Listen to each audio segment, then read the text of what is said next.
इसके तहत 1 करोड़ परिवारों को मदद दी जाएगी। इससे बिजली का बिल भी कम होगा और अतिरिक्त बिजली की खरीद विद्युत बाजारों में की जाएगी। परमाणु ऊर्जा के क्षेत्र में भी बहुत तेजी से काम किया जा रहा है। मेरी सरकार ने 10 नए परमाणु ऊर्जा संयंत्रों को स्वीकृति दी है। हाइड्रोजन एनर्जी के क्षेत्र में भी भारत तेज गति से आगे बढ़ रहा है। हम अभी तक लद्दाख और दमन दीव में 2 प्रोजेक्ट शुरू कर चुके हैं। मेरी सरकार ने इथेनॉल के क्षेत्र में अभूतपूर्व काम किया है। देश 12% इथेनॉल ब्लेंडिंग का लक्ष्य हासिल कर चुका है। बहुत ही जल्द 20% इथेनॉल ब्लेंडिंग का टारगेट भी पूरा होने वाला है। इससे हमारे किसानों की आय बढ़ेगी। अभी तक सरकारी कंपनियां 1 लाख करोड़ रुपया से ज्यादा का इथेनॉल खरीद चुकी हैं। इन सारे प्रयासों से अपनी ऊर्जा जरूरतों के लिए विदेशों पर निर्भरता कम होगी। कुछ दिन पहले ही बंगाल की खाड़ी में एक नया ब्लॉक में तेल उत्पादन शुरू हुआ है। ये देश के लिए एक बड़ी सफलता है। माननीय सदस्यगण, धरती पर महत्वपूर्ण खनिजों की मात्रा सीमित है। इसीलिए मेरी सरकार सर्कुलर इकोनॉमी को प्रोत्साहित कर रही है। भारत की पहली व्हीकल स्क्रैपेज पॉलिसी का लक्ष्य भी है। गहरे समुद्रों में खनिजों की संभावनाओं को तलाशना भी जरूरी है। इसी लक्ष्य के साथ डीप ओशन मिशन शुरू किया है।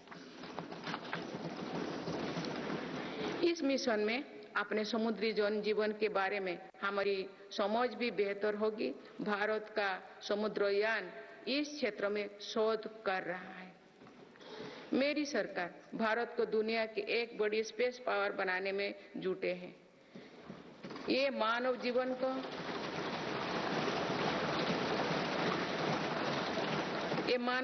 को बेहतर बनाने का एक माध्यम है। साथ ही ये स्पेस इकोनॉमी में भारत की हिस्सेदारी बढ़ाने का भी प्रयास है। भारत के स्पेस प्रोग्राम के विस्तार के लिए महत्वपूर्ण फैसला लिए गए हैं। इसके कारण अनेक नए स्पेस स्टार्टअप्स बने हैं। अब वो दिन दूर नहीं है जो भारत का गगनयान स्पेस में जाएगा।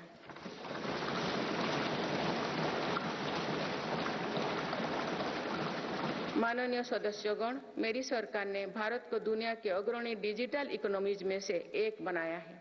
इससे करोड़ों युवाओं को रोजगार मिला है। हमारा प्रयास है कि चौथी औद्योगिक क्रांति में भारत दुनिया में सबसे आगे रहे। मेरी सरकार आर्टिफिशियल इंटेलिजेंस मिशन पर काम कर रही है। ये भारत के युवाओं को नए अवसर देगा। ये नए स्टार्टअप्स के लिए संभावनाएं खोलेगा। इससे कृषि, स्वास्थ्य और शिक्षा के क्षेत्रों में क्रांतिकारी बदलाव आएगी। मेरी सरकार ने नेशनल क्वांटम मिशन भी स्वीकृत किया है। क्वांटम कंप्यूटिंग नए दौर की डिजिटल व्यवस्था बनाएगा। इस क्षेत्र में भारत आगे रहे, इसके लिए काम शुरू हो चुके हैं। माननीय सदस्यगण, मेरी सरकार भारत की युवा शक्ति की शिक्षा और कौशल विकास के लिए निरंतर नए कदम उठा रही है। इसके लिए नई राष्ट्रीय शिक्षा नीति बनाई गई और उसे तेजी से लागू किया जा रहा है। राष्ट्रीय शिक्षा नीति में मातृभाषा और भारतीय भाषाओं में शिक्षा पर बल दिया गया है। इंजीनियरिंग, मेडिकल, कानून जैसे विषयों की पढ़ाई भारतीय भाषा में प्रारंभ कर दी गई है।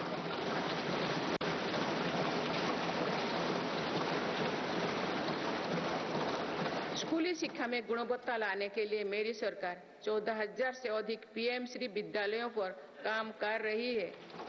इनमें से 6,000 से अधिक विद्यालय शुरू हो चुके हैं। मेरी सरकार के प्रयासों से देश में ड्रॉप आउट रेट कम हुआ है। उच्च शिक्षा में छात्राओं के दाखिले ज्यादा हो रही है।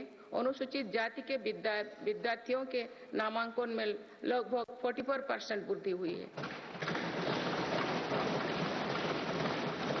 नामांकन में अनुसूचित जनजाति के विद्यार्थियों की 65% और ओबीसी के विद्यार्थियों को 44% अधिक वृद्धि हुई है। इनोवेशन को बढ़ावा देने के लिए अटल इनोवेशन मिशन के अंतर्गत 2000 अटल टिंकरिंग लैब स्थापित किए गए हैं। इसमें 1 करोड़ से अधिक विद्यार्थी जुड़े हैं। साल 2014 तक देश में 7 एम्स और 390 से भी कम मेडिकल कॉलेज थे। वही पिछले दशक में 16 एम्स और 315 मेडिकल कॉलेज स्थापित किए गए।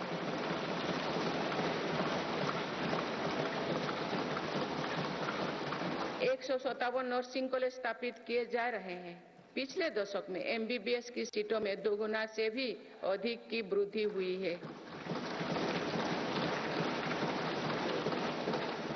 माननीय सदस्यगण, पर्यटन क्षेत्र युवाओं के लिए रोजगार देने वाला एक बड़ा सेक्टर है।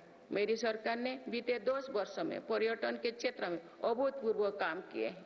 भारत में घरेलू टूरिस्ट की संख्या के साथ ही भारत आने वाले विदेशी पर्यटकों की संख्या भी बढ़ी है।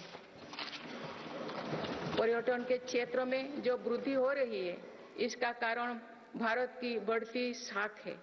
आज दुनिया भारत को देखना और जानना चाहती है। इसके अलावा शानदार कनेक्टिविटी विकसित होने के कारण भी पर्यटन का दायरा बढ़ा है।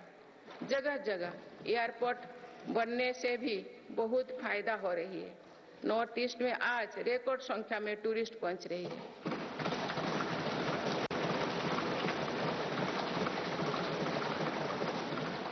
अंडमान निकोबार और लक्षद्वीप को लेकर उत्साह चरम पर है।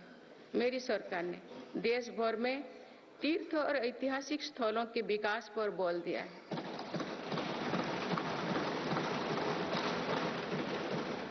इससे अब भारत में तीर्थ यात्रा आसान हुई है। वही दुनिया भी भारत में हेरिटेज टूरिज्म को लेकर आकर्षित हो रही है। बीते 1 वर्ष में 8.5 करोड़ लोग काशी गए हैं।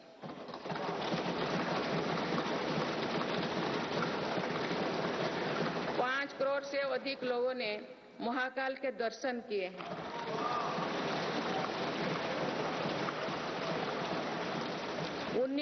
19 लाख से अधिक लोगों ने केदार धाम की यात्रा की है। अयोध्या धाम में ही प्राण प्रतिष्ठा के बाद 5 दिनों में ही 13 लाख श्रद्धालु दर्शन कर चुके हैं।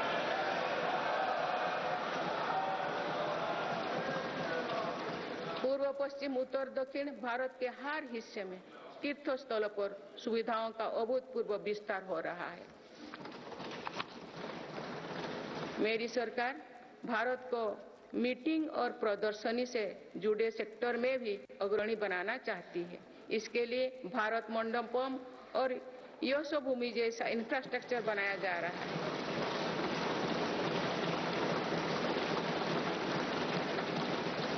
आने वाले समय में टूरिज्म रोजगार का एक बहुत बड़ा माध्यम बनेगा। माननीय सदस्यगण, देश की युवा शक्ति को कौशल और रोजगार से जोड़ने के लिए हम स्पोर्ट्स इकोनॉमी को मजबूत कर रहे हैं। मेरी सरकार ने खेलों और खिलाड़ियों को अभूतपूर्व मदद दी है। आज भारत एक बहुत बड़ी खेल शक्ति बनने की ओर अग्रसर हो रहे हैं।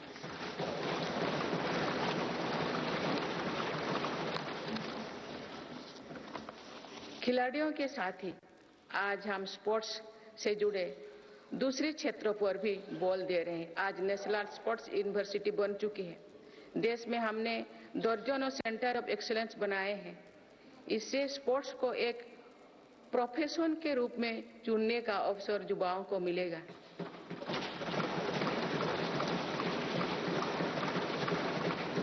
खेल उपकरण से जुड़ी इंडस्ट्री को भी हर प्रकार की मदद दी जा रही है।